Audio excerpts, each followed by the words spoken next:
This tiny spiral piece of metal is the reason we have rockets, robots, and even running water. And no, it's not just a screw, it's a screw. See, that simple twist, that motion, that spiral change everything. Without it, human engineering would be still stuck in the mud, literally. Long before nuts and bolts, civilization were stacking stones with brute force. But then came a twist, quite literally, thanks to the genius of Archimedes. He designed the Archimedean screw not to fasten things, but to move water uphill. That was over 2000 years ago, and it was basically ancient plumbing. Suddenly, irrigation was limited to gravity, but it didn't stop there. The idea of the helical train spiral found its way into the woodwork, construction, and weaponry. It was the first time humans learned to hold things together tightly precision. Think about this: every airplane wing, every engine block, every skyscraper held placed by a screw. They are tiny guardians of gravity and pressure. Without them, even the best design would fall off. Even your smartphone wouldn't exist. Micro screws hold itself brain in place, and space tech, yep, thousands of screws designed not to expand or loosen in zero gravity. The screw gave us control over torque, pressure,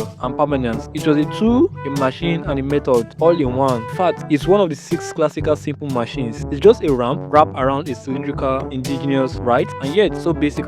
In robotics, screw allow us to articulate precision. Aerospace, they survive insane force. In medicine, they hold bones together. The same spiral concept saving life, building empires. So the next time you tighten a losing chair, remember you are gripping 2000-year-old innovation, one of the greatest inventions of all time. It is some classy or flashy piece of tech. It's a tiny spiral of genius. The screw didn't just fasten parts, it fastened history together. This is how a single twist rewrote the course of human engineering. What do you think? Subscribe.